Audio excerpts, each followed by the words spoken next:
নমস্কার বন্ধুরা, এবারে আমরা শুরু করছি আজকের ক্লাস অর্থাৎ pedagogy question.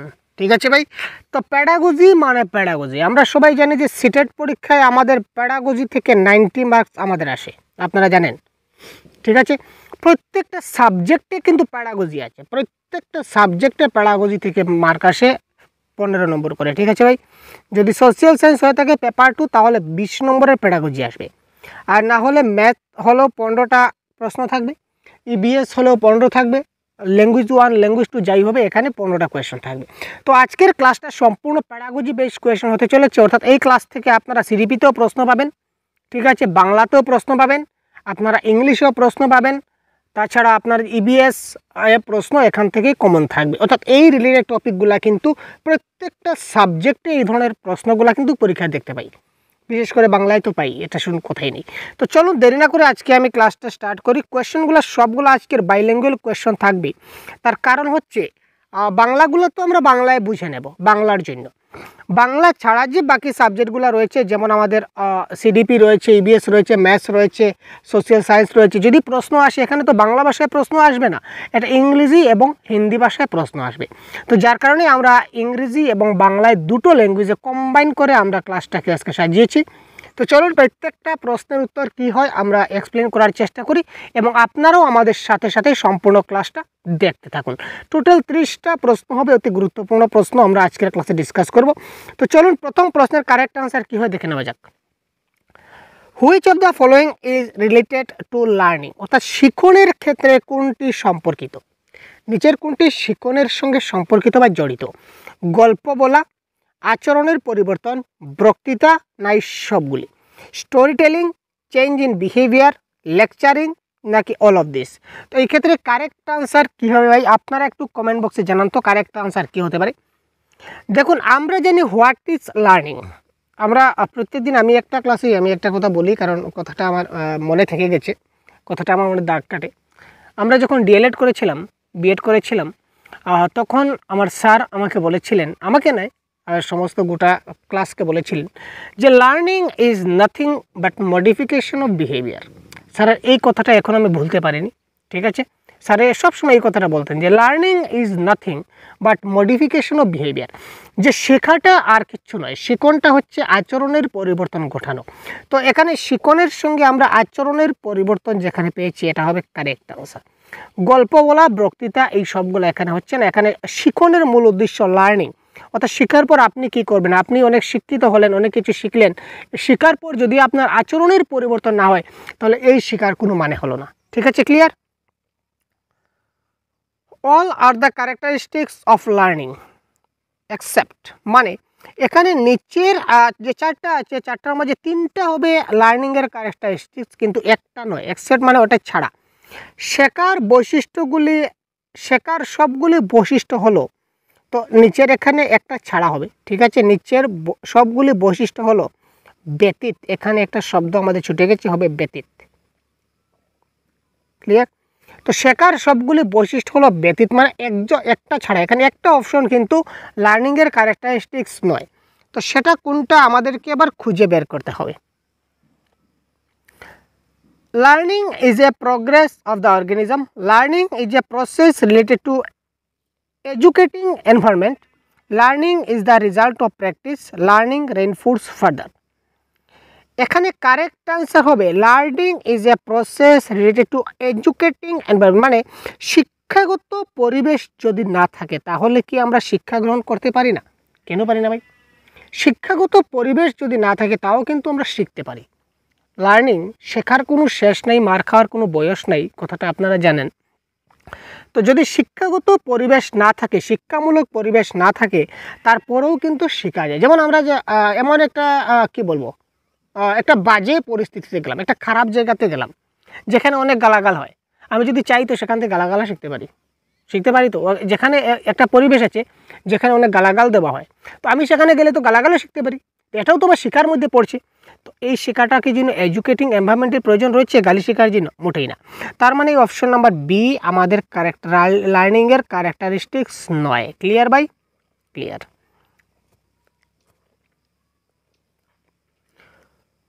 Which of the given statement is not acceptable in pedagogical concept. শিক্ষাগত ধারণায় প্রদত্ত কোন বিবৃতিটি গ্রহণযোগ্য নয়? প্যাডাগজিক্যাল কনসেপ্টে আমরা কোন স্টেটমেন্টকে অ্যাকসেপ্ট করব না? ক্লিয়ার? কোনটা করব না দেখি তো। শিল্পীদের প্রশংসা এবং পুরস্কৃত করা উচিত। শাস্তি কখনো শিশুকে শক্তিশালী করে না। শিশুদের মানসিক বিকাশের জন্য শিক্ষকের প্রয়োজন নেই। কোনটি গ্রহণযোগ্য নয় বলেছে? নেগেটিভ। তার মানে এটা কারেক্ট আনসার। দেখুন, শিশুদের মানসিক বিকাশের জন্য কিন্তু শিক্ষকের প্রয়োজন আছে না নেই? হ্যাঁ, আছে তো। শিশুদের মানসিক বিকাশ ঘটাতে গেলে শিক্ষকের প্রয়োজন আছে। তো এখানে বলেছে শিক্ষকের প্রয়োজন নেই, তার মানে এটা গ্রহণযোগ্য নয়, অর্থাৎ এটা সত্য নয়। তো এই ক্ষেত্রে কারেক্ট আনসার হচ্ছে অপশন নাম্বার সি। একজন শিক্ষক চাইলে একজন ছাত্রের মানসিক বিকাশের পরিবর্তন তিনি খুব সহজে করতে পারেন। ক্লিয়ার ভাই? Which of the following learning is permanent? নিচের কোন শিক্ষণটা স্থায়ী হয়? কোন শিক্ষাটি স্থায়ী? মুখস্থ করে শেখা, শোনার মাধ্যমে শেখা, নাকি বুঝার মাধ্যমে শেখা, নাকি দেখার মাধ্যমে শেখন? এখানে নিচের কোন শিক্ষাটা স্থায়ী শিক্ষা হবে এটা আমাদেরকে বলতে হবে। কোয়েশ্চেন নাম্বার 4, বলুন তো কি হতে পারে কারেক্ট আনসার? 1 নম্বর দেখুন, রোট মেমোরাইজেশন বা মুখস্থ করার শব্দটা আমরা যখনই দেখব তখনই আমরা কিন্তু কেটে দেব, কারণ এটা আমাদের কারেক্ট আনসার হবে না। এটা আমাদের জীবনেও কারেক্ট আনসার হবে না। আমরা সবসময় এটাকে কাটতে থাকবো বা এলিমিনেট করতে থাকবো। সবথেকে ভালো যেটা আনসার হবে সেটা হবে আন্ডারস্ট্যান্ডিং। যখন আমরা কোনো কিছু বুঝে শিখবো বা আন্ডারস্ট্যান্ডিংয়ের মাধ্যমে শিখবো, তখন সেই শেখাটা আমাদের কাছে পার্মানেন্ট থাকবে। আপনি একটা শিশুকে যখন খুব ভালো করে বুঝিয়ে একটা কনসেপ্ট বুঝাবেন, ভালো করে বুঝিয়ে দেবেন, শিশুটা যখন এই কনসেপ্টটা খুব ভালো করে বুঝে নেবে, তখন কিন্তু খুব তাড়াতাড়ি সময় সে কিন্তু ওই জিনিসটা ভুলবে না, ওটা তার মাথায় কিন্তু স্থায়ী থেকে যাবে। সুতরাং বোঝার মাধ্যমে শেখাটা হবে আমাদের কি স্থায়ী শিক্ষা। ক্লিয়ার? আন্ডারস্ট্যান্ডিংয়ের মাধ্যমে যে শিক্ষণটা হয়, এই শিক্ষণটা স্থায়ী হয় বা পার্মানেন্ট হয়। নেক্সট প্রশ্ন, when most of students in a class do not understand a concept clearly, the teacher should। আপনার ক্লাসের বেশিরভাগ শিক্ষার্থী যখন আপনার যে কনসেপ্ট দিচ্ছেন অর্থাৎ ধারণা দিচ্ছেন, এটা যদি স্পষ্টভাবে বুঝতে না পারে, তাহলে একজন শিক্ষকের কি করা উচিত? বেশিরভাগ ছাত্র বলেছে, কথা হচ্ছে এখানে কম সংখ্যক ছাত্র বা বেশি সংখ্যক ছাত্র। Repeat the lesson once again, পাঠটি আমি আবার পাঠ করব। Conduct hands on activities on that concept, সেই ধারণার উপর হাতে কলমে কার্যক্রম পরিচালনা করা। Ask students to take help from parents, তোমরা মা বাবার কাছ থেকে বা অভিভাবক কাছ থেকে সাহায্য নাও। Ignore and move the next concept, উপেক্ষা এবং পরবর্তী ধারণায় যাওয়া। কোয়েশ্চেন নাম্বার 5, এখানে দেখুন, প্রথমে আমি বলে রাখি, কখনো আমরা শিশুদেরকে কি করি না, ইগনোর করি না। কখনো শিশুদেরকে ইগনোর করা বা উপেক্ষা করা কিন্তু যাবে না। তাই ইগনোর করা বা উপেক্ষা করা আপনারা খুব তাড়াতাড়ি একবারে কেটে দিন, কারণ এটা আমাদের কারেক্ট আনসার হচ্ছে না।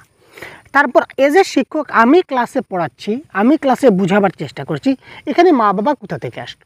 আমি বুঝাতে পারছি না, আমার কনসেপ্ট ওরা বুঝতে পারছে না, তার মানে এখানে মা বাবা কী করবে?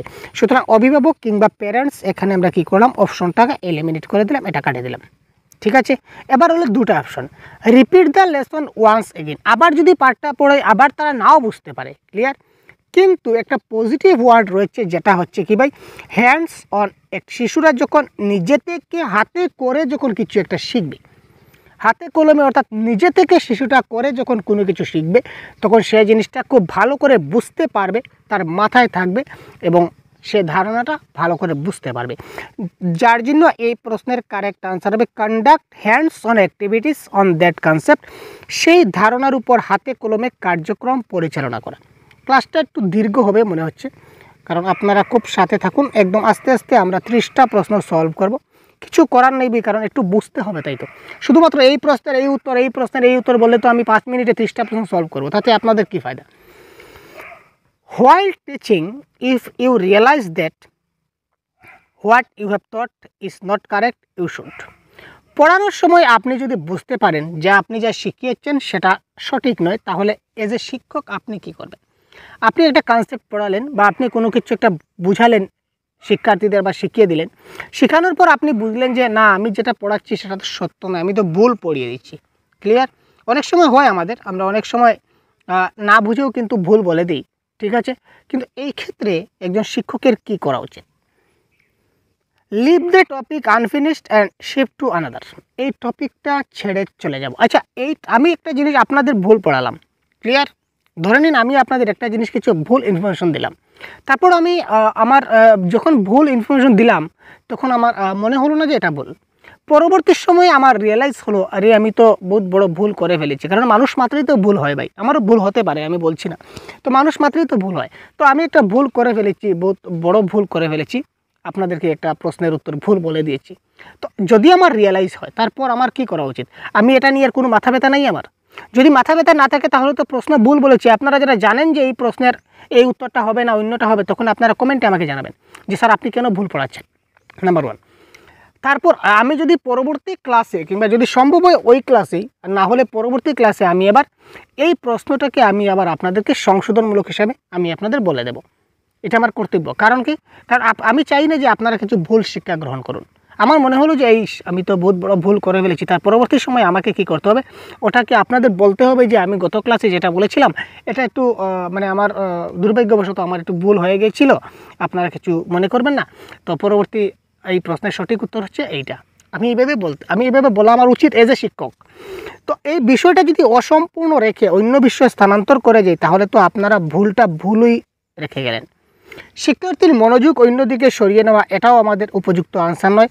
বাকি কাজগুলি শেষ করার জন্য শিক্ষার্থীদের তিরস্কার করা, শিক্ষার্থীদের কখনো আমরা স্কোল্ড করতে পারি না কিংবা তিরস্কার করতে পারি না।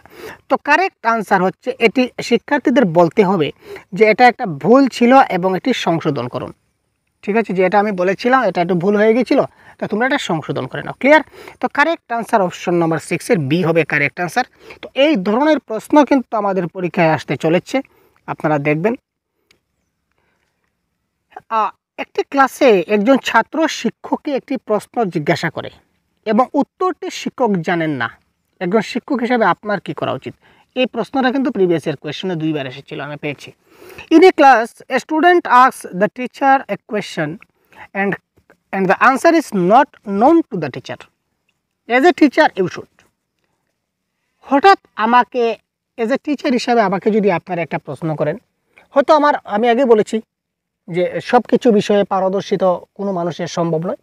তো হঠাৎ যদি আপনি আমাকে হঠাৎ একটা প্রশ্ন করেন, যদি আমার উত্তরটা এই মুহূর্তে জানা না থাকে, যখন আপনি প্রশ্ন করছেন তখন যদি আমার উত্তরটা আমার জানা না থাকে, তখন আমি কি করব? এই ধরনের প্রশ্ন করার জন্য শিশুকে তিরস্কার করব মোটেই না। শিশুকে তিরস্কার করা যাবে না। শিশুকে উপেক্ষা করে পড়াটা চালিয়ে যাব। উপেক্ষা কেন করব ভাই? ইগনোর। আমরা শিশুকে ইগনোর করে কখনো করতে পারি না। ঠিক আছে, ক্লিয়ার? শিশুকে আমরা কখনো কি করব না? ইগনোর করব না। তারপর শিশুকে বলুন যে আপনি উত্তরটি খুঁজবেন। উত্তরটি জানেন না বলে লজ্জার কোনো ব্যাপার নেই।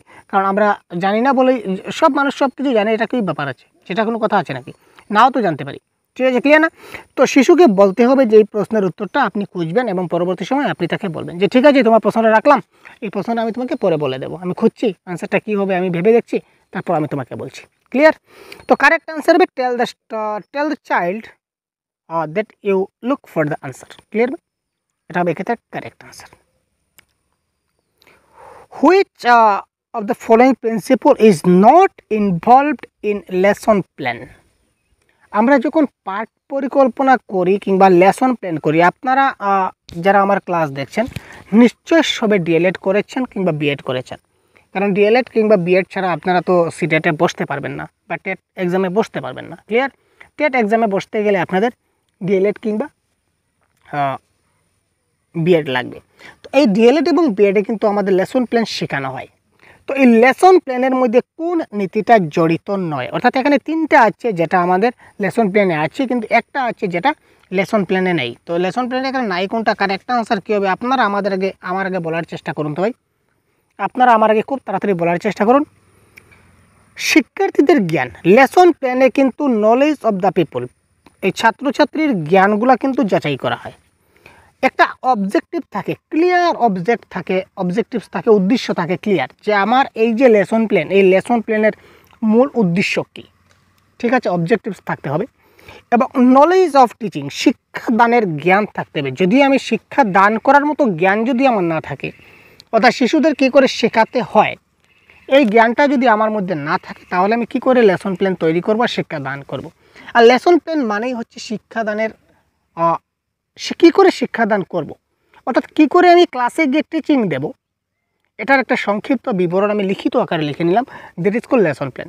অনেক সময় অনেক শিক্ষক ব্রেইনেও কিন্তু লেসন প্ল্যান নিয়ে যায়, কোনো রিটার্ন থাকে না, কিন্তু ব্রেইনে কিন্তু লেসন প্ল্যান থেকে যায়। কিন্তু মেইন মুদ্রা কথা হচ্ছে লেসন প্ল্যানটা আমাদের হাতে কলমে থাকতে হয়, এজ এ কী বলবো, এজ এ কপিতে আমাদের লেসন প্ল্যানটা থাকতে হবে। তো এখানে আমাদের কারেক্ট আনসার কোনটা হবে, রিজিডিটি অফ প্ল্যানিং। প্ল্যানিংয়ের মধ্যে পরিকল্পনার অনমনীয়তা নয়, কারেক্ট আনসার হবে নমনীয়তা। এখানে যদি নমনীয়তা হতো তাহলে কিন্তু ঠিক ছিল, ঠিক আছে, তার 4টাই শুদ্ধ। কিন্তু এখানে বলেছে কোন নীতি জড়িত নয়, তাহলে রিজিডিটি অফ প্ল্যানিং, অর্থাৎ এমনভাবে প্ল্যানিং করবো, খুব কঠিন প্ল্যানিং করে ফেললাম, এটা কখনো হবে না। অর্থাৎ রিজিডিটি মানে এমন একটা প্ল্যান করলাম যে প্ল্যানটা আমার জীবনে পরিবর্তন করা যাবে না, এই ধরনের কখনো আমরা লেসন প্ল্যান বানাই না। আমরা একটা লেসন প্ল্যান বানালাম যে আমি স্কুলে গিয়ে আজকে এই ধরনের পড়াবো, ঠিক আছে, প্রেজেন্টেশনের ব্যাপারে যখন আমরা প্রেজেন্টেশন যখন আমরা দেবো, তখন আমি দেখলাম যে আমি এইভাবে প্রেজেন্ট করব এই টপিকটাকে। ক্লাসে গিয়ে দেখলাম না, ক্লাসরুমের সিচুয়েশন তো অন্য ধরনের হয়ে গেছে, এবার যদি আমি এই সিস্টেমে তাদেরকে পড়াই তাহলে তো হবে না, আমাকে অন্য একটা সিস্টেম, একটু জিনিসটাকে একটু চেঞ্জ করতে হবে। এই যে জিনিসটাকে একটু চেঞ্জ করতে হবে, দ্যাট ইজ কল্ড ফ্লেক্সিবিলিটি। যদি ফ্লেক্সিবল হয় তাহলে কিন্তু আমি কি করতে পারবো, এই লেসন প্ল্যানটাকে একটু মডিফাই করতে পারবো বা একটু চেঞ্জ করতে পারবো। কিন্তু যদি রিজিড হয় তাহলে কিন্তু আমি চেঞ্জ করতে পারবো না। তো লেসন প্ল্যানের সঙ্গে এখানে রিজিডিটি অফ প্ল্যানিং কিংবা পরিকল্পনার অনমনীয়তা এটা কিন্তু এখানে রিলেট করছে না। ক্লিয়ার? তো কোনটা জড়িত নয়, এটা হচ্ছে পরিকল্পনার অনমনীয়তা, ঠিক আছে। আর এখানে রিজিডিটির জায়গায় যদি ফ্লেক্সিবল থাকতো আর অনমনীয়তার জায়গায় যদি নমনীয়তা থাকতো, তাহলে কিন্তু উপরের 4টেই কিন্তু কারেক্ট আনসার ছিল। আশা করি বুঝতে পারছেন।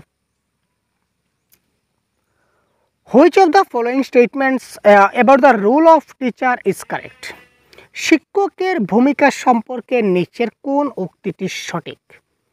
শিক্ষকের ভূমিকা সম্পর্কে নিচের কোন উক্তিটা সঠিক, এটা আমাদের বলতে হবে। শিক্ষকের কেবল সমালোচক হওয়া উচিত, ঠিক আছে। শিক্ষকের উচিত ভালো শিক্ষার্থীদের প্রতি অনুগ্রহ করা। শিক্ষকের শিক্ষার্থীদের প্রতি বন্ধুত্বপূর্ণ মনোভাব থাকা উচিত।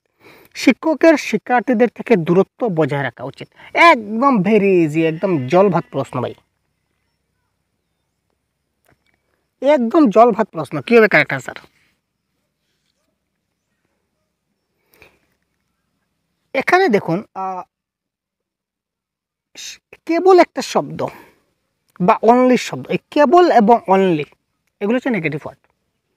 কেবল, অনলি, মুখস্থ করা, ঠিক আছে, দেখে দেখে লেখা, আর রুট করা, রুট মেমোরাইজেশন, এই শব্দগুলো আপনি আরও অনেকগুলো শব্দ আছে, আমার অলরেডি একটা ডিটেলস ভিডিও আছে এই পজিটিভ নেগেটিভ ওয়ার্ডের ব্যাপারে, দেখে না থাকলে দেখে নেবেন। তো এই সবগুলা ওয়ার্ড যখনই আপনার কোনো অপশনে থাকবে, তো এটা কারেক্ট আনসার হওয়ার কিন্তু কখনো চান্স নেই। যদি প্রশ্নটা নেগেটিভ হয় তাহলে কিন্তু কারেক্ট আনসার হবে, না হলে কিন্তু আনসার হওয়ার চান্স নেই। তো এখানে কেবল আছে, সুতরাং এটা হবে না। একজন শিক্ষক, ঠিক আছে, তো আমাদের আরটি অ্যাক্ট 2009 কিংবা এনইপি যা রয়েছে, তো এনইপিতে বলা হয়েছে বা আরটি অ্যাক্টে বলা হয়েছে কি, সব শিশুদেরকে আমাদের সমান চোখে দেখতে হবে, সবাইকে সমানভাবে শিক্ষাদান করতে হবে।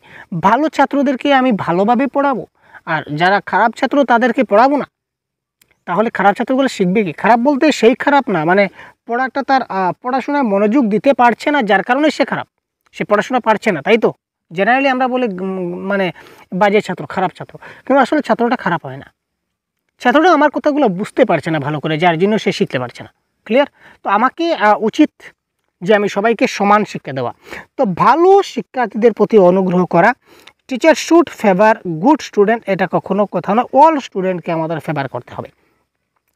শিক্ষার্থীদের থেকে দূরত্ব বজায় রাখা, এটাও কিন্তু কারেক্ট আনসার হবে না, দূরত্ব আমরা বজায় রাখবো না। আমরা শিক্ষার্থীদের সঙ্গে কী করবো সবসময়, চাইল্ড সেন্ট্রিক এডুকেশনে বলা হয়েছে কি, যে শিক্ষকের সঙ্গে ছাত্রের সম্পর্ক হবে বন্ধুত্বপূর্ণ, যার কারণে কারেক্ট আনসার হবে teacher should have a friendly attitude toward students. ঠিক আছে ভাই? তো শিক্ষকের শিক্ষার্থীদের প্রতি বন্ধুত্বপূর্ণ মনোভাব থাকা উচিত। Clear? Which of the following statements about teaching is true? শিক্ষাদানের ক্ষেত্রে নিচের কোন বিবৃতিটা সত্য?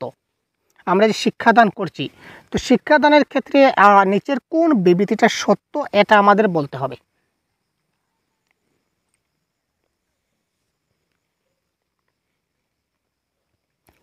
Teaching is a pre requisite of learning.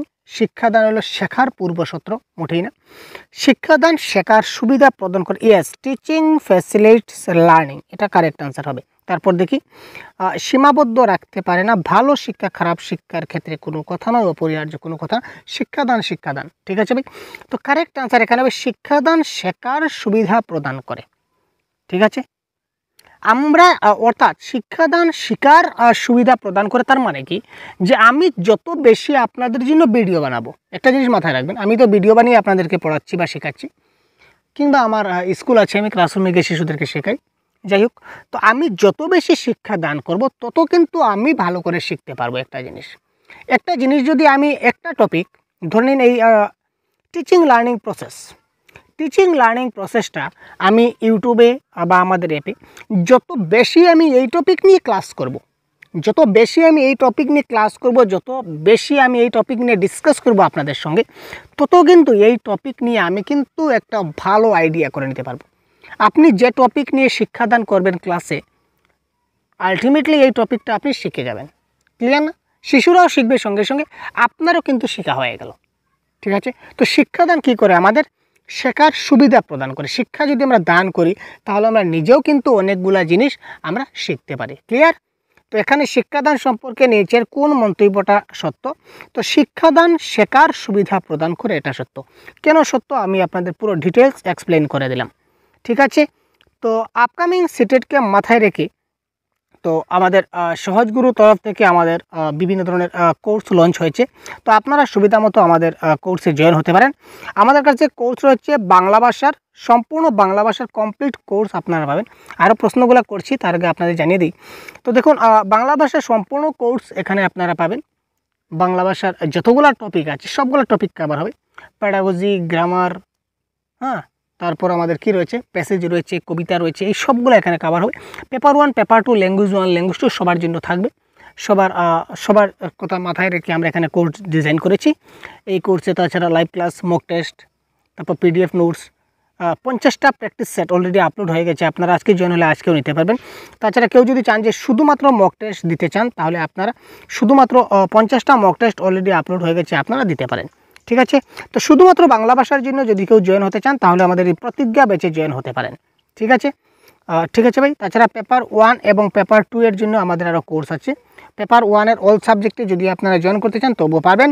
Paper 2 এর অল সাবজেক্টে জয়েন করতে চান তবুও আপনারা পারবেন। ঠিক আছে, তাছাড়া শুধুমাত্র বাংলা ভাষার জন্য জয়েন করলেও আপনারা, এই দেখুন এখানে দেওয়া আছে live class, recorded class, PDF notes, ebook, 50+ mock test, 50+ practice set, previous 12 থেকে 2024 পর্যন্ত কোয়েশ্চেন পেপার সলভ হবে।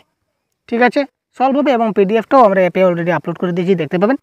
টোটাল 3000+ কোয়েশ্চেন আমরা টার্গেট রেখেছি। মক টেস্ট আর প্র্যাকটিস সেটে অলরেডি থাকবে। তাছাড়া ডিসকাস তো আর প্রতিদিনই হচ্ছে। 100% সিলেবাস কমপ্লিট হবে। খুব তাড়াতাড়ি যদি জয়েন করতে না পারেন, তাড়াতাড়ি জয়েন হয়ে যান। ঠিক আছে ভাই? ঠিক আছে, ক্লিয়ার? তো ভিডিও ডেসক্রিপশনে একটা লিঙ্ক থাকবে, অথবা আপনারা প্লে স্টোরে গিয়ে সহজগুরু লিখে সার্চ করবেন, তো আমাদের একটা অ্যাপ চলে আসবে। তো এই অ্যাপে এই ধরনের ইন্টারফেস থাকবে। তো আপনারা আপনাদের অল কোর্সে গিয়ে আপনাদের যা প্রয়োজন একটু দেখে আপনারা নির্ধারিত মতে আপনারা জয়েন করতে পারবেন। ক্লিয়ার? তো এবার দেখি আমরা তার পরবর্তী প্রশ্ন।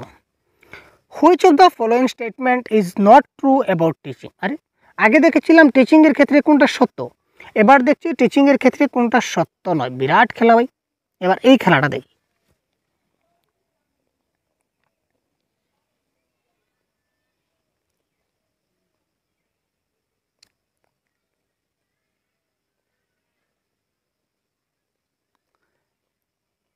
শিক্ষাদান সম্পর্কে নিচের কোন বিবৃতিটা সত্য নয়? শিক্ষাদান পরিবর্তনযোগ্য। ঠিক আছে, এটা তো সত্য, এটা তো ঠিক কথা। তো এটা কেন সত্য নয় বলো? ঠিক আছে, শিক্ষাদান আনুষ্ঠানিক এবং অনানুষ্ঠানিক। শিক্ষাদান আমরা আনুষ্ঠানিকভাবে করতে পারি, আবার অনানুষ্ঠানিক ফর্মাল এবং ইনফর্মাল দুইভাবেই করা যায়। শিক্ষাদান একটি বিজ্ঞান এবং একই সাথে একটি শিল্প। ঠিক আছে, ক্লিয়ার? শিক্ষাদান কিন্তু বিজ্ঞানের সঙ্গে রিলেটেড, সায়েন্সের সঙ্গে রিলেটেড এবং একটা শিল্পের সঙ্গে, আর্টের সঙ্গে রিলেটেড। শিল্প বলতে আর্ট।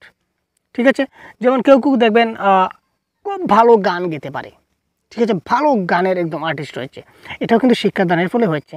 ক্লিয়ার না? তো এই সব উপরের সবগুলো এখানে হবে কারেক্ট আনসার। ক্লিয়ার? বলা হয় যে শিক্ষককে সম্পদশালী হতে হবে, এর অর্থ হলো তার, it is said that teacher should be resourceful. টিচারকে একজন সম্পদশালী বলা হয়, তার অর্থ কি? Enough money and property so that he may not have take up tuition. পর্যাপ্ত অর্থ এবং সম্পত্তি থাকতে হবে একজন শিক্ষকের, যাতে তাকে টিউশন পড়াতে না হয়। ঠিক আছে, contact with high authorities so that he may not be harm. উচ্চ কর্তৃপক্ষের সাথে যোগাযোগ রাখতে হবে, যাতে তার কোনো ক্ষতি না হয়। Educate knowledge so that he may be able to solve the problem of student. পর্যাপ্ত জ্ঞান থাকতে হবে, যাতে তিনি শিক্ষার্থীদের সমস্যার সমাধান করতে সক্ষম হন। Good reputation among students so that authorities may not be able to take any punishable measure against him. শিক্ষার্থীদের মধ্যে সুনাম থাকতে হবে, যাতে কর্তৃপক্ষ তার বিরুদ্ধে কোনো শাস্তিমূলক ব্যবস্থা নিতে না পারে। তো এখানে শিক্ষককে as a teacher is a resourceful, তো এই কথার অর্থ কী? শিক্ষককে সম্পদশালী হতে হবে, তো এই কথাটার অর্থ কী বোঝাচ্ছে? এখানে দেখুন, শিক্ষকের পর্যাপ্ত অর্থ সম্পত্তি থাকবে, এটা কোনো কথা নয়। ঊর্ধ্বতম কর্তৃপক্ষ এখানে কী করবে? তিনি শিক্ষা দান করবেন, ভালোভাবে ডিউটি করবেন। এখানে উচ্চতম কর্তৃপক্ষ কী করবে? তাকে স্যালারি দিবে, এই তো শেষ। মনিটরিং করবে, যদি তার ভালো কাজ হয় তাহলে ভালো ফল পাবে, খারাপ কাজ হলে খারাপ ফল পাবে, সোজা কথা। এখানে যোগাযোগ রাখে, এখানে কন্ট্যাক্টের কোনো ব্যাপার নেই, কোনো শাস্তিমূলক ব্যবস্থা এখানে থাকছে না, ক্যান্সেল। অর্থাৎ এখানে একজন শিক্ষকের পর্যাপ্ত জ্ঞান থাকতে হবে, এই জ্ঞানটাকে বলা হবে সম্পদশালী বা resourceful. As a teacher resourceful অর্থাৎ সম্পদশালী, তার মানে একজন শিক্ষকের কাছে পর্যাপ্ত জ্ঞান থাকা চাই, কোনো অর্থ সম্পদ টাকা পয়সা নয় ভাই, তার কাছে একটা পর্যাপ্ত সম্পদ, একটা জ্ঞান থাকা চাই, যাতে তিনি শিক্ষার্থীদের যে কোনো সমস্যার সমাধান করতে পারেন। Clear? Individual attention is important in the teaching learning process because. শিক্ষণ প্রক্রিয়ায় ব্যক্তিগত মনোযোগ অনেক গুরুত্বপূর্ণ। তার কারণ কি? অর্থাৎ প্রত্যেকজন শিশুকে আলাদা আলাদাভাবে চিন্তা করাটা একজন শিক্ষকের কর্তব্য। কারণ আমরা জানি একটা ক্লাসে আমার 10 জন ছাত্র যদি থাকে, তো 10 জনের মাইন্ড কিন্তু এক ধরনের থাকবে না, 10 জনের চাহিদা কিন্তু এক ধরনের থাকবে না, 10 জনের চিন্তা ভাবনা কিন্তু এক ধরনের থাকবে না। তাই এই সবগুলা জিনিস যখন আমি শিক্ষা দান করব, টিচিং লার্নিং প্রসেস মানে শিক্ষাদান, তো শিক্ষাদানের ক্ষেত্রে কিন্তু আমাকে কী করতে হবে? এই জিনিসগুলো একটু মাথায় রাখতে হবে।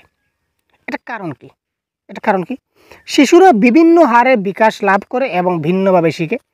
শিক্ষার্থীরা সর্বদা দলগতভাবে আরও ভালো শিখে। শিক্ষক প্রশিক্ষণ কর্মসূচি এটি নির্দেশ করে। তারপর বলেছে এটি শিক্ষকদের প্রতিটি শিক্ষার্থীকে শৃঙ্খলাবদ্ধ করার আরও ভালো সুযোগ প্রদান করে। তো কারেক্ট আনসার কী হবে? আমি বলার আগে আপনারা একটু চেষ্টা করুন না ভাই।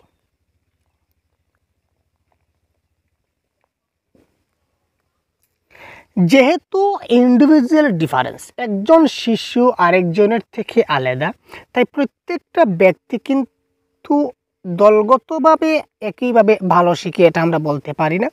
ঠিক আছে, শৃঙ্খলাবদ্ধ এখানে কোনো কথা নয়। অর্থাৎ কারেক্ট আনসার হবে শিশুরা কী করে? ভিন্নভাবে শিখবে। Children developed at different rate and learn differently. প্রত্যেকটা শিশু কিন্তু আলাদা আলাদাভাবে শিখে।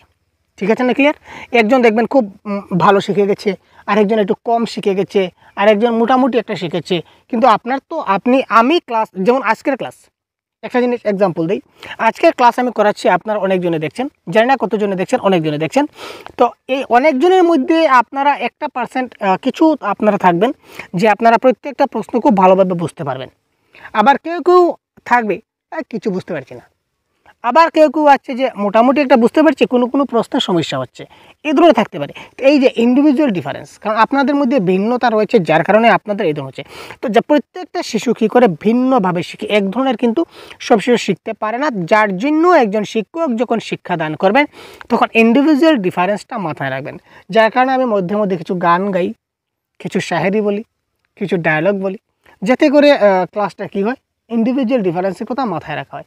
কেউ কেউ গান শোনার জন্য ক্লাস করবে, যাই হোক গান শুনবে কিন্তু ক্লাসটাও ভালো মতো করে এসে মজা পাবে, ঠিক আছে না ভাই?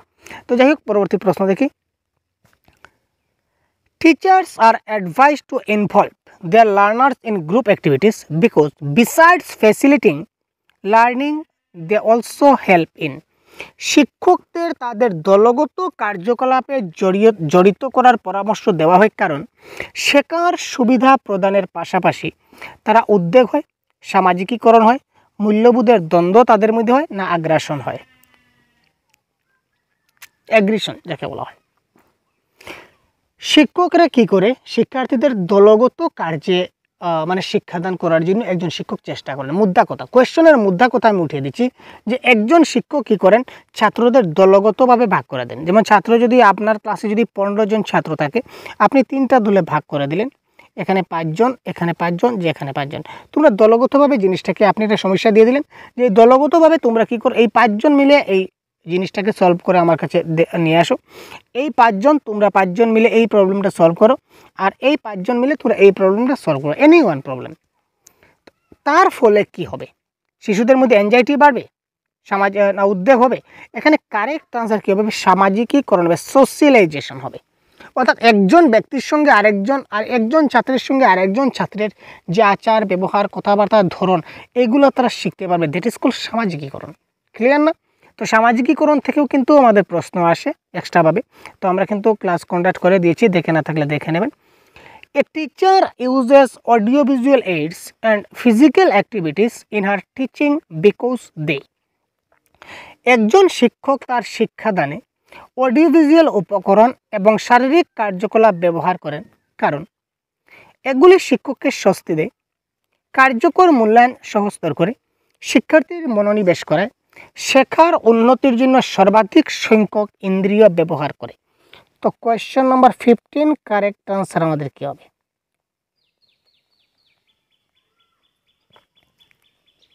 অডিও ভিজুয়াল উপকরণ মানে আমরা যদি উপকরণ মানে কি টিএলএম, উপকরণ মানে হচ্ছে বা এইডস মানে কি ভাই টিএলএম।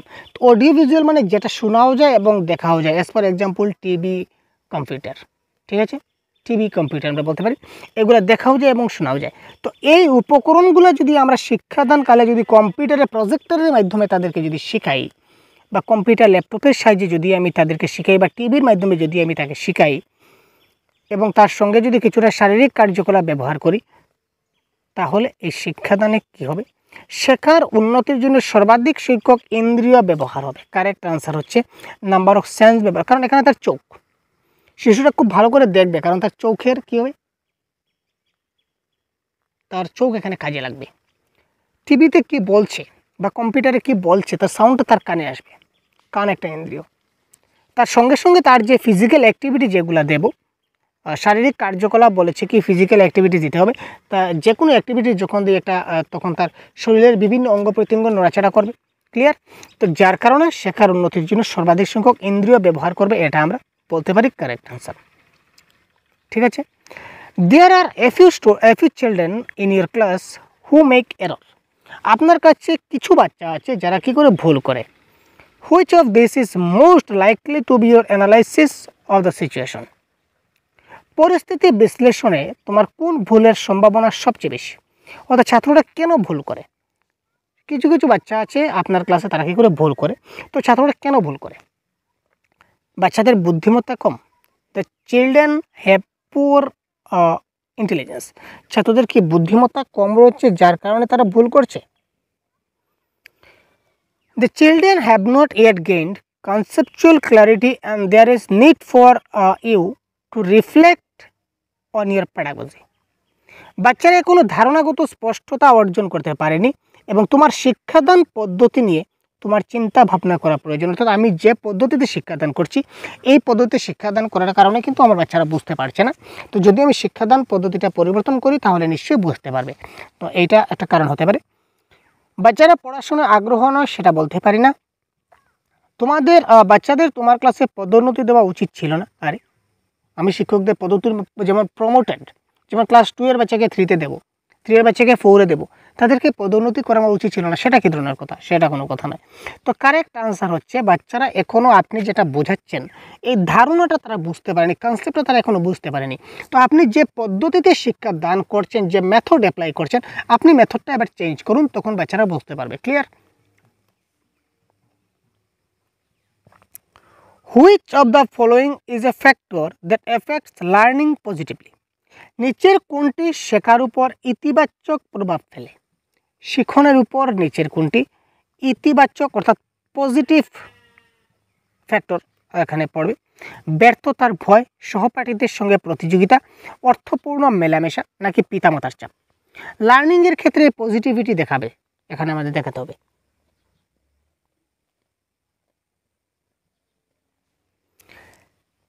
ফিয়ার অফ ফেইলার মানে আমি ভয় হয়ে যাবো, এটা তো ব্যর্থতার ভয়, মানে এটা হচ্ছে নেগেটিভ। ঠিক আছে, আমি ফেল করে যাব। আমি যেমন আপনি যদি এবার ধরুন আপনি আপনার কথা বলুন, আমি আপনার কথা বলছি, হ্যালো আপনার কথা বলছি, এই যে ক্লাসটা দেখছেন আমি আপনাকে বলছি, ইয়েস ইয়েস ঠিক শুনেছেন, আপনাকে বলছি। আপনি এবার আমার ক্লাসগুলো দেখছেন, ঠিক আছে, আমার ক্লাসটা মনোযোগ দিয়ে দেখছেন। কারণ কি? কারণ আপনি আপকামিং সিটেট দিতে চলেছেন। ক্লিয়ার? যদি আমি ভুল বলে না থাকি, তাহলে আপনি আগামী সিটেট দিতে চলেছেন, যার কারণে আপনি আমার ক্লাসটা ভালো করে দেখছেন মানে আমি যা যা বলছি আপনি খুব ভালো করে বোঝার চেষ্টা করছেন এবং এই জিনিসগুলো শেখার চেষ্টা করছেন। ক্লিয়ার?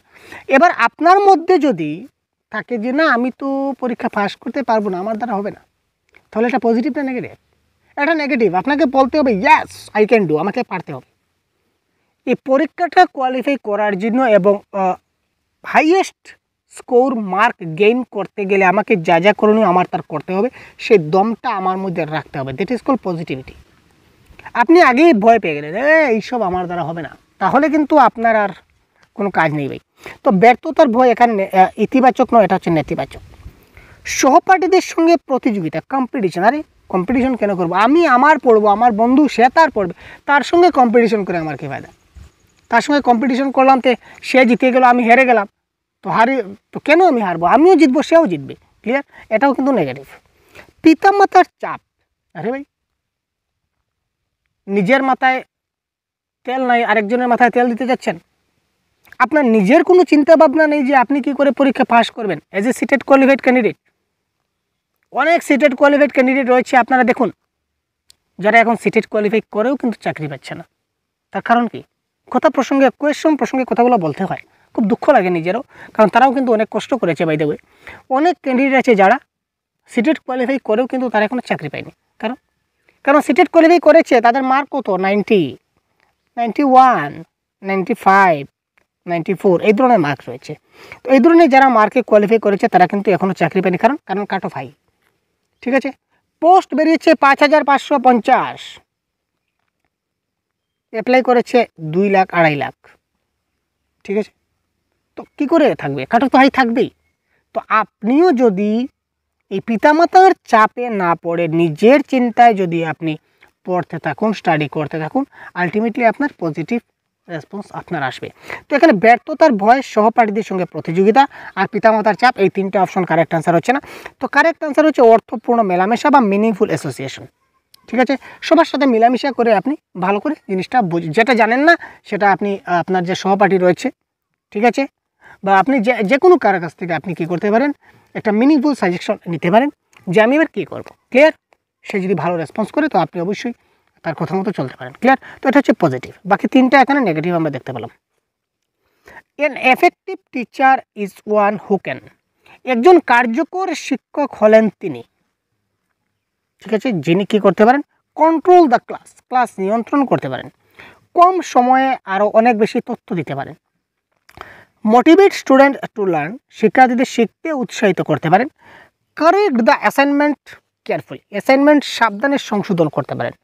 একজন ভালো শিক্ষক, কার্যকর শিক্ষক বা দক্ষ শিক্ষক কে? এখানে নিচের কে ভালো শিক্ষক? কাকে আমরা ভালো শিক্ষক বলবো, দক্ষ শিক্ষক বলবো, কার্যকর শিক্ষক বলবো, এফেক্টিভ টিচার বলবো? কারেক্ট আনসার কী হবে? আপনারা শিক্ষক হতে যাচ্ছেন, খুব তাড়াতাড়ি কমেন্ট করবে কারেক্ট আনসার কী হবে। সব থেকে গুড, এখানে ভালো আনসার, আপনারা সবাই কারেক্ট আনসার দিচ্ছেন, ধন্যবাদ। তো কারেক্ট আনসার এখানে হবে মোটিভেট। শিক্ষার্থীদের শিখতে উৎসাহিত করতে হবে। শিক্ষার্থীরা যদি শিখতে আমি যদি তাদের মোটিভেট করি, উৎসাহিত যখনই করব, তার মধ্যে যখন আগ্রহটা জেগে উঠবে তখন সে অটোমেটিক্যালি নিজে থেকে অনেক কিছু শেখার চেষ্টা করবে। তখন আমি তাকে যা বোঝাবো সেটা শিখব। ক্লাস নিয়ন্ত্রণ করতে হয় না। শিক্ষার্থীরা যদি উৎসাহিত হয়, আগ্রহী হয়, ক্লাস অটোমেটিক্যালি কন্ট্রোল হয়ে যাবে। ক্লাস আবার কন্ট্রোল কী করে করব? কম সময়ে অনেক বেশি তথ্য দিয়ে দিলাম, ঠিক আছে, আমি কম সময়ে আপনাদের অনেক বেশি তথ্য দিয়ে দিলাম, আপনারা কোনো কিছু মনে রাখতে পারলেন না, তো এই তথ্য দেওয়ার মানে কি? মানে আছে? মানে নেই। আমি 1 ঘন্টায় আপনাদের 300 প্রশ্ন সলভ করতে পারবো, এটা আমার আছে, কী বলি, আমার দম আছে। 1 ঘন্টায় 500 প্রশ্ন আমি এমসিকিউ সলভ করে দেবো আপনাদের, 1 ঘন্টায় 500। 18 নম্বর প্রশ্ন উত্তর, 19 নম্বর প্রশ্ন উত্তর, 20 নম্বর এই প্রশ্ন এই উত্তর, এইভাবে যদি পড়ে যাই তাহলে আধা ঘন্টা কিংবা 1 ঘন্টায় কি 500 প্রশ্ন পড়তে পারবো না? কিন্তু পড়ে কী হবে? আপনারা বুঝতে পারবেন? আমি নিজেই কিছু বুঝতে পারবো না, তো আপনারা বুঝবেন কী করে? ক্লিয়ার না? সুতরাং এই ধরনের অনেক বেশি তথ্য কম সময়ে দিলে কি হবে? এফেক্টিভ টিচার হবে? মোটেই না।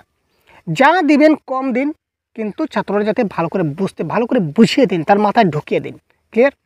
তো এই ক্ষেত্রে ছাত্রদের কী করতে হবে? উৎসাহিত করতে হবে। তো কারেক্ট আনসার অপশন নাম্বার 2। আর অ্যাসাইনমেন্ট সাবধানে সংশোধন করা এটা কোনো ব্যাপারই না। The objective of teaching is to, শিক্ষা দানের উদ্দেশ্য হলো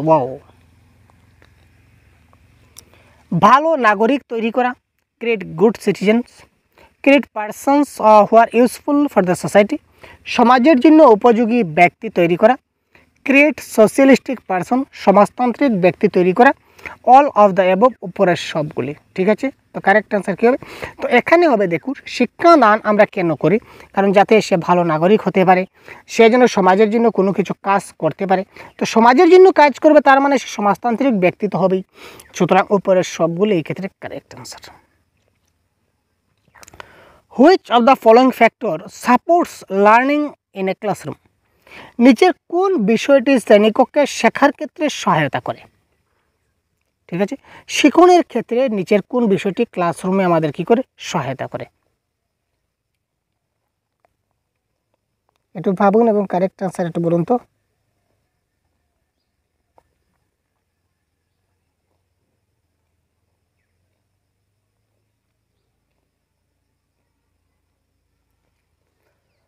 শিশুদের শিখতে উৎসাহিত করার জন্য এবং পরীক্ষার সংখ্যা বৃদ্ধি করা। মোটেই আমরা পরীক্ষার সংখ্যা বৃদ্ধি করতে পারি না। ক্লিয়ার? শিক্ষকদের দ্বারা শিশুদের স্বায়ত্তশাসনকে সমর্থন করা। ইয়েস, শিশুদের স্বায়ত্তশাসনকে মানতে হবে। চিলড্রেন অ্যাটোনমি, অটোনমি অফ চিলড্রেন, শিশুরা যা করবে তা শিক্ষককে মেনে নিতে হবে। শিক্ষকরা উল্টোপাল্টা করলে শিক্ষককে মেনে নিতে হবে। শিক্ষকের যা ইচ্ছা তা করবে, তারা যেভাবে শিখতে চায় সেইভাবে তারা শিখতে পারবে, তাদের যা ইচ্ছা তা তারা করতে পারবে। এখানে শিক্ষককে কী করবে? সাপোর্ট করতে হবে। যে ছাত্ররা এখানে ভুল করেছে, শুদ্ধ করেছে, এখানে শিক্ষক মানে তিনি কী করবেন? তিনি বিভ্রান্ত করবেন, গালাগাল দেবেন। শুধু ছাত্ররা একটা ভুল করেছে, আপনি তাকে ভালো করে বুঝিয়ে দেবেন, এখানে কোনো গালাগালের কোনো কথা না। ছাত্ররা যা চাইবে তা করতে পারে, তাকে তার যে স্বায়ত্তশাসনকে আপনার কী করতে হবে? সমর্থন করতে হবে। তো অভিন্নতা বজায় রাখার জন্য একটা নির্দিষ্ট একটা ডেফিনিট পদ্ধতিতে আমি শিক্ষাদান করলাম, আর এই পদ্ধতিতে যদি ছাত্ররা বুঝে না, তখন আমি কী করবো? তাহলে এটা ক্যান্সেল। পিরিয়ডের সময়সীমা নিয়ে কোনো প্রশ্ন আসে না। সুতরাং কারেক্ট আনসার হবে supporting the autonomy of children by the teacher, শিশুদের স্বায়ত্তশাসনকে সমর্থন করতে হবে। স্বায়ত্তশাসন মানে শিশুরা যা ইচ্ছা তা করবে, একজন শিক্ষক হিসেবে আপনাকে কী করতে হবে? এই জিনিসটা মেনে নিতে হবে বা সমর্থন করতে হবে। তো আপকামিং সেটেড পরীক্ষা মাথায় রেখে আমার বিভিন্ন কোর্স আমাদের লঞ্চ হয়েছে। ঠিক আছে, 2026-এর টেটের জন্য। ঠিক আছে, তো পেপার 1, পেপার 2 এর অল সাবজেক্টে কোর্স রয়েছে, তাছাড়া বাংলা ভাষার সবগুলো কোর্স রয়েছে পেপার 1, পেপার 2-তে। ঠিক আছে, এটা 2026-এর জন্য হবে। তো এখানে বাংলা ভাষার আপনারা সবগুলো কোর্স পাবেন, 100% কমপ্লিট সিলেবাস, এখানে পুরো ডিটেলস রয়েছে। আপনারা চাইলে প্লে স্টোর থেকে আমাদের সহজগুরু অ্যাপ ডাউনলোড করতে পারেন। তো সহজগুরু অ্যাপ ডাউনলোড করে আপনারা এখানে কোর্সে জয়েন হতে পারেন। বিভিন্ন কোর্স আছে, বাংলা ভাষার মক টেস্ট আছে, তাছাড়া কমপ্লিট কোর্স রয়েছে, তাছাড়া অল সাবজেক্টের কোর্স রয়েছে পেপার 1, পেপার 2-তে। আপনারা নিজেদের ইচ্ছা মতো আপনারা কোর্সে জয়েন করতে পারেন। ক্লিয়ার? তো তার পরবর্তী প্রশ্ন দেখি। To be an effective teacher it is important to, একজন কার্যকর শিক্ষক হওয়ার জন্য গুরুত্বপূর্ণ হলো। এটা কারেক্ট আনসার কী হবে? আপনারা একটু কমেন্ট বক্সে জানান তো তাড়াতাড়ি। প্রত্যেকটা আনসার আপনারা যদি আমার সঙ্গে সঙ্গে করেন তাহলে আপনাদের যেটা দক্ষতা সেটা 100% বৃদ্ধি হবে। আপনাদের যে মানে কোয়েশ্চন করার যে একটা উৎসাহ সেটা বৃদ্ধি হবে এবং আপনারা নিজে থেকেও বুঝতে পারবেন যে আপনি কতটুকু শিখতে পারলেন এবং কতটা আপনার কারেক্ট হলো ভুল হলো, এটা আপনারা নিজে থেকে একটা অনুমান করতে পারবেন। একজন কার্যকর শিক্ষক হওয়ার জন্য গুরুত্ব, বই থেকে উত্তর লেখার উপর জোর দেওয়া। আরে বাবা কি প্রশ্নে পারলাম রে বাবা।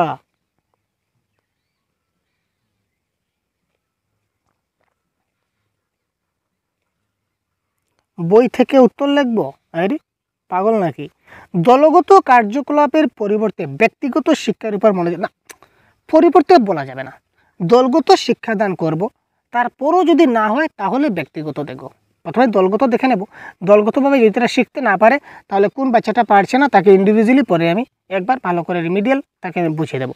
তো এটার পরিবর্তে হবে না, দলগত কার্যকলাপের সাথে সাথে তাকে ব্যক্তিগত শিক্ষার সঙ্গে মনোযোগ করা যদি হতো তাহলে এটা কারেক্ট আনসার হতো।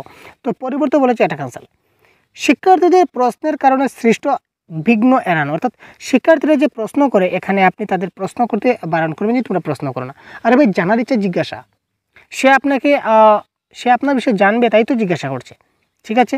যেমন আমরা প্রত্যেক সপ্তাহে একবার ডাউট সেশন রাখি, যারা আমাদের পেইড কোর্সে জয়েন আছে প্রত্যেক সপ্তাহে কিংবা 15 দিনে আমরা একটা ডাউট সেশন আমরা রাখছি, ঠিক আছে। আমরা এখানে সরাসরি তাদের সঙ্গে কথা বলি, যারা আমাদের পেইড গ্রুপে রয়েছে আমরা সরাসরি তাদের সঙ্গে কথা বলি, তারা যা প্রশ্ন আছে সেটা আমার সঙ্গে ডিসকাস করে, ঠিক আছে, তারপর আমার যে উত্তর আছে সেটা আমি তাদেরকে দেওয়ার চেষ্টা করি। তো প্রশ্ন জানার ইচ্ছা জিজ্ঞাসা, ঠিক আছে না, ক্লিয়ার? তো প্রতিটি শিশুর সাথে যোগাযোগ রাখা এটা হচ্ছে মূল কথা, এবং আমি সেই জিনিসটাই করি। যারা আমাদের পেইড গ্রুপে আপনারা অনেকে রয়েছেন সবার সাথে ডাইরেক্ট সরাসরি কথা বলা সম্ভব নয়, আপনারা অনেক রয়েছেন, তাই আমরা কি করছি, যারা আমাদের পেইড গ্রুপে জয়েন আছেন আমরা কি করি তাদের সঙ্গে সরাসরি যোগাযোগ রাখি, ডাইরেক্ট আমরা গুগল মিটের মাধ্যমে, ঠিক আছে, আমরা কি করি সরাসরি সবার সঙ্গে ভিডিও কলিংয়ের মাধ্যমে আমরা একে অপরের সঙ্গে পরিচিত হই এবং কার কী সমস্যা আছে সেটা আমরা দেখে নিই এবং সেই অনুযায়ী যেটা আমার উপযুক্ত মনে হয় আর কি সেটা আমি সাজেশন আমি তাদের দিয়ে দিই, ক্লিয়ার? তো এই ধরনের করতে হবে, প্রত্যেকটা শিশুর সাথে যোগাযোগ রাখতে হবে একজন কার্যকর শিক্ষক হওয়ার জন্য গুরুত্বপূর্ণ। যেটা a teachers most important challenge to, একজন শিক্ষকের সবচেয়ে বড় চ্যালেঞ্জ কি? অনেক দীর্ঘ ক্লাস হয়ে গেছে, এবার ক্লাসটা শেষ করতে হবে, এবার একটু মানে ফার্স্ট যাচ্ছি, ক্লিয়ার ভাই? একজন শিক্ষকের সবচেয়ে গুরুত্বপূর্ণ চ্যালেঞ্জ হলো শিক্ষার্থীদের হোমওয়ার্কে উৎসাহিত করা। আরে ভাই হোমওয়ার্কে উৎসাহিত আমরা করবো না, এটা ক্যান্সেল করুন, হোমওয়ার্ক সেটা করে ফেলুন না। শ্রেণীকক্ষে প্রশ্নপত্র প্রস্তুত করা সেটা কি কঠিন কাজ? মোটেই না। এবার দুটো অপশন, একটা হচ্ছে শ্রেণীকক্ষে শৃঙ্খলা বজায় রাখা, একটা হচ্ছে শেখানো প্রক্রিয়াকে আনন্দদায়ক করা। তো সবচেয়ে মোস্ট কারেক্ট আনসার এখানে হবে এনজয়েবল, ক্লাসটা যাতে আপনার এনজয়েবল হয়, ঠিক আছে, ক্লাসটা যাতে আপনার আনন্দদায়ক হয়, ক্লাসটা যাতে আপনার ছাত্ররা ক্লাস করে যাতে মানে মজা পায়, ঠিক আছে। আমার ক্লাসে যদি আপনারা মজা পান তাহলে পরবর্তী সময়ে আপনারা আমার ক্লাস দেখতে আসবেন, না হলে আপনারা অন্য কোনো টিচারের ক্লাসে চলে যাবেন, ক্লিয়ার না?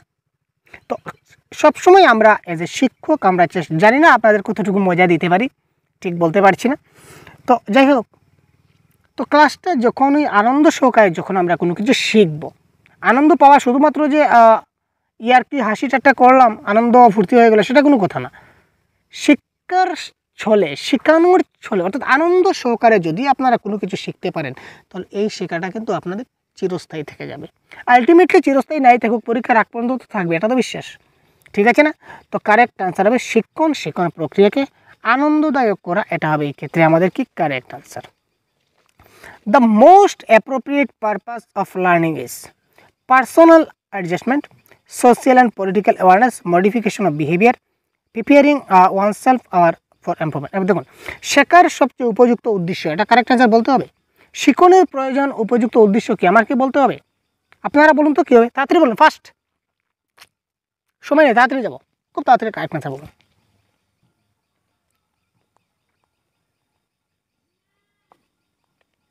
আমরা আগেই বলেছিলাম প্রথম ক্লাসের শুরুতে যারা ছিলেন, আমি তো বলেছিলাম না, education is nothing but modification of behavior, learning is nothing but modification of behavior।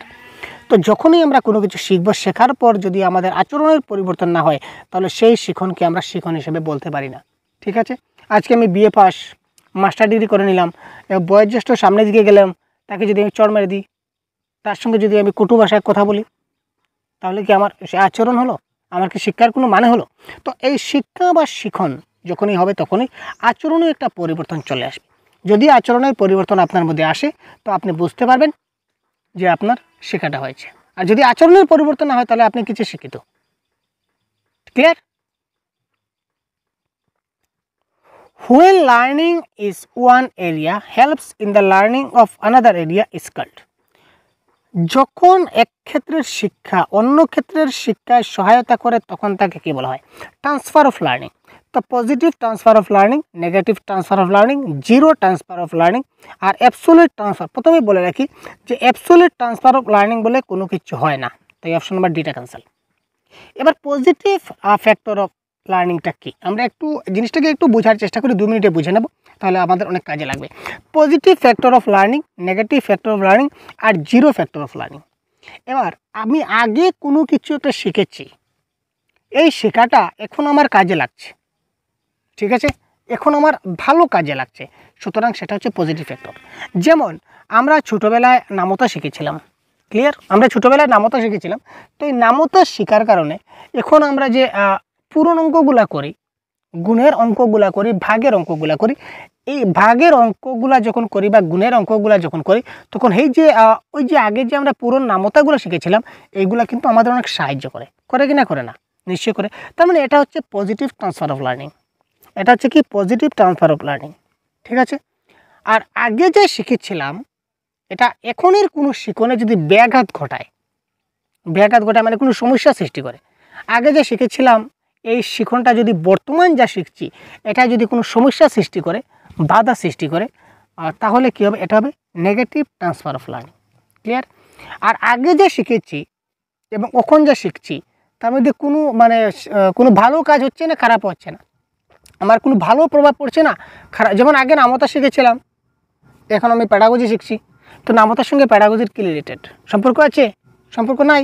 তার মানে এটা zero transfer of learning, clear ভাই? তো যখন এক ক্ষেত্রের শিক্ষা অন্য ক্ষেত্রের শিক্ষায় সহায়তা করবে, সহায়তা মানে হেল্প করবে, ভালো করবে, তখন সেটা হবে পজিটিভ ট্রান্সফার অফ লার্নিং, ইতিবাচক। আর যেটা শিক্ষায় ব্যাঘাত ঘটাবে এটা হচ্ছে নেতিবাচক, মনে রাখবেন। আর যখন সেটা মানে ভালোও করবে না, খারাপও করবে না, সহায়তাও করবে না, আবার মানে কোনো খারাপও করবে না, সেটা হবে শূন্য স্থানান্তর বা জিরো ট্রান্সফার অফ লার্নিং। বোঝা গেল? ক্লিয়ার? প্রশ্ন আসবে কিন্তু। A good teaching method for infancy stage.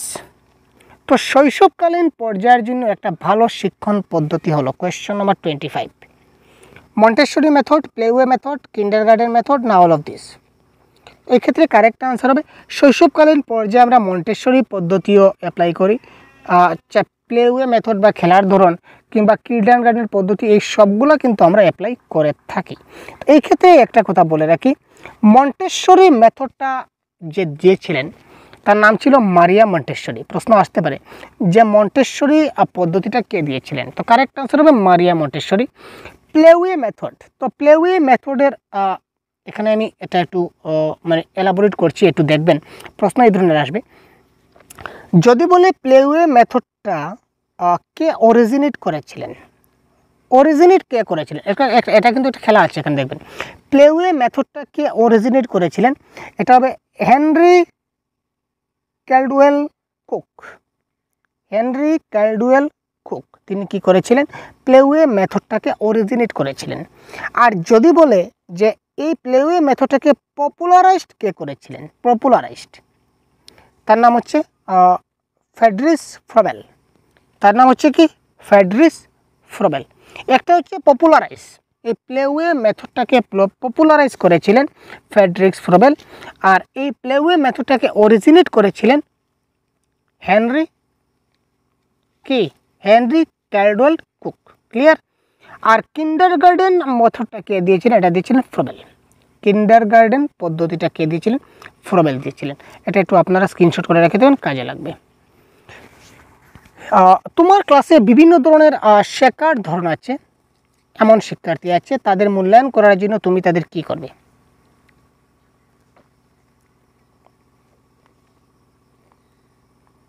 কি হবে কারেক্ট আনসার? Question number 26।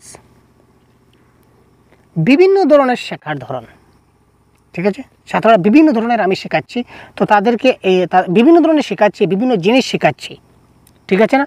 তো তাদের যদি আমি অ্যাসেসমেন্ট করি তো কী করে করবো, তাদেরকে যেহেতু আমি বিভিন্ন ধরনের শেখাচ্ছি তাই আমার বিভিন্ন ধরনের পরীক্ষা নিতে হবে, বিভিন্ন ধরনের কাজের মাধ্যমে তার পরীক্ষাটা নিতে হবে। Variety of task and test, পরীক্ষায় পারফর্ম করার জন্য একটু সময়, একই সময় নেবে, কারণ কেউ হয়তো দুটা কোর্সে রয়েছে, তো দুজনের জন্য একই সময় তো সম্ভব হবে না। তারপর এখানে শিশুদের লেবেল করা, কখনো লেবেল করা নেগেটিভ ওয়ার্ড, একই ধরনের কাজ সবার ক্ষেত্রে দিলে এখানে যেহেতু বিভিন্ন ধরনের শিক্ষণ প্রক্রিয়া বলা হয়েছে তাই এখানে একই ধরনের কাজ দিলে কিন্তু এখানে চলবে না। তো কারেক্ট আনসার বিভিন্ন ধরনের কাজ এবং টেস্ট নিতে হবে। একজন শিক্ষক শিশুদের জটিল পরিস্থিতি মোকাবিলায় সাহায্য করতে পারেন। একজন শিক্ষক শিশুদের জটিল পরিস্থিতি মোকাবিলায় সাহায্য করতে পারেন কোন সময়?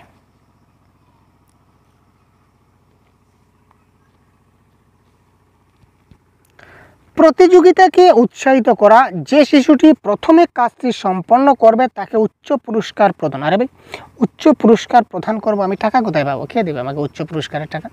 সরকার দেবে ছাত্রকে দেওয়ার জন্য? দেবে না। তাই উচ্চ পুরস্কারের কথা আমরা মাথা থেকে ছেড়ে দিলাম। কোনো সাহায্য না করা, যাতে শিশুরা নিজেরাই সাহায্য করতে শেখে। কারণ এখানে ভাইগোটস্কি একটা কথা বলেছিলেন, স্ক্যাফোল্ডিং, যে শিশুরা যেখানে মানে আটকে যায়, তারা যে আগে আর যেতে পারছে না, তো আপনি একটু ধাক্কা দিয়ে তাকে একটু আগে দিয়ে দিন না, তাকে একটু সাহায্য করুন না। তো সাহায্য করতে হবে একটু। শিক্ষার্থীরা যখন পারছে না, জটিল পরিস্থিতি মোকাবিলা হয়েছে, সে একটু অগ্রসর হতে পারছে না, তো আপনি তাকে একটু সাহায্য করুন যাতে সে বেরিয়ে যায়, ঠিক আছে। এই পরিস্থিতিটা মোকাবিলা করতে আপনি তাকে একটু সাহায্য করুন, স্ক্যাফোল্ডিং করুন। তার মানে এটা হচ্ছে না। এটার উপর একটি বক্তৃতা দেওয়া। আর ভাই লেকচার মেথড তো এখানে কখনো প্রাইমারি ক্ষেত্রে কখনো লেকচার মেথড কখনো অ্যাপ্লাই হয় না, এটাকে মনে রাখবেন। কাজটিকে ছোট ছোট অংশে বিভক্ত করা এবং নির্দেশাবলী লিখে রাখা, এটা হবে কারেক্ট আনসার। যত জটিল পরিস্থিতি আসুক না কেন, এই জটিল পরিস্থিতিটাকে একসঙ্গে না দিয়ে আপনি তাকে কাজটাকে ছোট ছোট ভাগ করে দিন, ছোট ছোট অংশে ভাগ করে দিন, তখন দেখবেন কাজ आसानी से हो जाएगा, ये काम आसानी से हो जाएगा दोस्तों। अच्छा, as per the national education policy 2020 what is the full form of Parakh? জাতীয় শিক্ষানীতি 2020 অনুসারে এই যে পরকের পূর্ণ রূপ কী, অর্থাৎ PARK, এটা ফুল ফর্ম কী? এটা কিন্তু আমরা অনেক সময় পরীক্ষায় কিন্তু দেখতে পাই। তো এটা কারেক্ট আনসার হবে option number 1, performance assessment review and analysis of knowledge for holistic development. এটা মাথায় রাখবেন, performance assessment review and analysis of knowledge for holistic development. এখানে দেখুন পারফর্মিং দেওয়া আছে, এখানে পারফর্মিং দেওয়া আছে, এখানে অ্যাপ্রাইজাল দেওয়া আছে। এই ওয়ার্ডগুলো মনে রাখবেন, সেম টু সেম সবগুলোতে কিন্তু PARANHWHD এই দুটো সবগুলোতেই থাকবে, কিন্তু আপনারা একটু এই জিনিসগুলোকে একটু দেখে নেবেন। The concept of education as advocated in the right two education act 2009 based on. 2009 সালের শিক্ষার অধিকার আইন অনুসারে শিক্ষার ধারণাটি কি? অধিকার ভিত্তিক মানবতাবাদী দৃষ্টিভঙ্গি, প্রাথমিকভাবে বৃত্তিমূলক শিক্ষা পদ্ধতি, আরটি একটি কি বলেছে, প্রাথমিক বৃত্তিমূলক শিক্ষা বলেনি, আচরণগত নীতিমালা, এখানে শিক্ষার অধিকারের সহানুভূতিশীল মনোভাব মোটেই না। তো এটা হচ্ছে একটা অধিকার, একটা আমরা জানি যে রাইট টু এডুকেশন অ্যাক্ট মানে কি, শিশুর শিক্ষা শিশুর মৌলিক অধিকার, এটা একটা মৌলিক অধিকার মানে ফান্ডামেন্টাল রাইটে কনভার্ট হয়েছে। তো এটা একটা অধিকার, অধিকার ভিত্তিক মানবতাবাদী দৃষ্টিভঙ্গি। মানবতাবাদী দৃষ্টিভঙ্গি কেন বলা হয়েছে? কারণ একটা শিশু যদি পড়াশোনায় অগ্রসর হয়, সে যদি বিনামূল্যে পড়াশোনা করতে পারে, তাহলে অনেক গরিব ছাত্র কিন্তু জ্ঞানের আলো দেখতে পাবে, ঠিক আছে না। তো যার জন্য এটাকে মানবতাবাদী দৃষ্টিভঙ্গি বলা হচ্ছে। আর একটা হচ্ছে একটা অধিকার ভিত্তিক। The word compulsory in the right to free and compulsory education 2009 means, বিনামূল্যে বাধ্যতামূলক শিক্ষার অধিকার 2009। এই বাধ্যতামূলক শব্দের অর্থ কী? বড়িয়া কোয়েশন। শাস্তিমূলক ব্যবস্থা এড়াতে অভিভাবকদের তাদের সন্তানদের স্কুলে পাঠাতে বাধ্য করা হয়েছে। ক্রমাগত পরীক্ষার মাধ্যমে বাধ্যতামূলক শিক্ষা প্রদান করতে হবে। কেন্দ্রীয় সরকার প্রাথমিক শিক্ষার ভর্তি এবং উপস্থিতি এবং সমাপ্তি নিশ্চিত করবে। উপযুক্ত সরকার প্রাথমিক শিক্ষার ভর্তি, উপস্থিতি এবং সমাপ্তি নিশ্চিত। বাধ্যতামূলক মানে কি, যে সব শিশুরা কিন্তু এখানে শিক্ষাদান অ্যাডমিশন নিতে হবে। সব শিশুরা, এই এলাকার যত শিশু আছে সবাই কিন্তু এই স্কুলে ভর্তি হতে হবে, ঠিক আছে না? এই স্কুলে বা এই স্কুলে ভর্তি না হবে তার সুবিধা হলে একটা দূরের স্কুলে ভর্তি হোক, অসুবিধা নেই, কিন্তু স্কুলে ভর্তি হতে হবে, এটা কম্পালসারি, দ্যাট স্কুল বাধ্যতামূলক। উপযুক্ত, এখানে কেন্দ্রীয় সরকার নয়, কারণ কি অনেকগুলো স্কুল রাজ্যিক সরকার আছে, কেন্দ্রীয় সরকার আছে, তাই বলা হচ্ছে যে উপযুক্ত সরকার এই প্রাথমিক শিক্ষার ভর্তি, এবং শুধু ভর্তি হলে হবে না, স্কুলে যেতে হবে, এবং স্যার যখন কোর্স কমপ্লিশন হয়ে যাবে, স্কুল যখন শেষ হয়ে যাবে, তার এই 6 থেকে 14 বছর পর্যন্ত যখন পূর্ণ বয়স হবে, তো তারপরেও কিন্তু দেখে কিন্তু এই সময়টা কিন্তু খুব ভালোভাবে সরকার কী করে নিশ্চিত করে যে সব ছাত্ররা ভর্তি হয়েছে কিনা, না কোন ছাত্র বাকি আছে, কোন ছাত্র ড্রপ আউট হয়েছে, কোন ছাত্র ড্রপ বক্সে আছে, ড্রপ আউট হয়েছে, এগুলো কিন্তু সার্ভে হয় স্কুলের টিচারের মাধ্যমে কিংবা সিআরসিদের মাধ্যমে, সার্ভেয়ারের মাধ্যমে এগুলো কী হয়, ড্রপ আউট চিলড্রেনগুলো সার্ভে করা হয়। যারা অ্যাডমিশন নিচ্ছে না তাদেরকেও এসএমসির মাধ্যমে অ্যাডমিশন নেওয়ানোর ব্যবস্থা করা হয়। তো এই ধরনের বিভিন্ন কথা আছে, অন্য ক্লাসে ডিসকাস করবো। ক্লিয়ার ভাই? তো আজকের একটা দীর্ঘ একটা ক্লাস দিয়ে দিলাম, 30টা প্রশ্ন। তো আশা করি আপনারা বুঝতে পারছেন। যদি কিছু সমস্যা হয় তো আমাদের অবশ্যই বলবেন। তো আপকামিং সিটেটের জন্য আমাদের সহজগুরু প্লে স্টোর থেকে আপনারা এখানে দেখুন 2025 দেওয়া আছে, আপনারা ঘাবড়াবেন না, এটা 2026 হয়ে গেছে, কারণ আগে 2025-এ সিটেট হওয়ার কথা ছিল, তাই আমরা ডিজাইন করেছিলাম। তো এবার এটা চেঞ্জ হয়ে নতুন ব্যাচ চলে আসছে 2026, ঠিক আছে? তো যারা অ্যাডমিশন নিয়ে নিয়েছেন অনেক ভালো, আর যারা নিতে চান তারা অবশ্যই প্লে স্টোর থেকে সহজগুরু আপনারা ডাউনলোড করতে পারেন। তো আপনারা আমাদের অল সাবজেক্ট, তাছাড়া বাংলা, এই কোর্সে আছে 50+ বেঙ্গলি ম্যাথ টেস্ট। তো এই দেখুন পেপার ওয়ানের জন্য CDP, math, EVS, Bengali, English, হিন্দির live class, PDF, mock test, practice set সবগুলো পাবেন কমপ্লিট কোর্স, যার রেট থাকছে মাত্র 599। পেপার 2তেও সেম 599 রেট থাকছে। সিটেট ফেব্রুয়ারি 2026-এ, CDP, social science, Bengali, English, Hindi. যারা আপনারা নিতে চান তারা আমার সঙ্গে পার্সোনালি যোগাযোগ করতে পারেন যদি কিছু সমস্যা মনে করেন। তাছাড়া আপনারা অ্যাপ ডাউনলোড করলে, আপনার অ্যাপে যদি আপনারা অ্যাডমিশনটা নিয়ে নেন, তাহলে আমরা সঙ্গে সঙ্গে আপনাকে একটা হোয়াটসঅ্যাপ গ্রুপে অ্যাড করে দেওয়া হবে। এখন এখানে সব ইনফরমেশন দেওয়া হবে, এবং অ্যাপের মাধ্যমে আপনারা সেই সব যাবতীয় যে জিনিসগুলো রয়েছে, এই যে জিনিসগুলো আপনারা অ্যাপের মাধ্যমে পেয়ে যাবেন। ক্লিয়ার? তো আজকে এই পর্যন্ত বিদায় নিচ্ছি। ক্লাসটা কেমন লাগলো অবশ্যই কিন্তু কমেন্টে জানাবেন, ঠিক আছে? আর এই ধরনের ক্লাস আপনাদের আরও আসতে চলবে, প্রতিদিন আমরা ক্লাস দিতে থাকবো, ঠিক আছে? অ্যাপেও ক্লাস আসবে, ইউটিউবেও আসবে, ঠিক আছে না? তো ভালো থাকুন, সুস্থ থাকুন। আজকের মতো বিদায় নিলাম, পরবর্তী ক্লাসে আমরা কথা বলবো। জয় হিন্দ।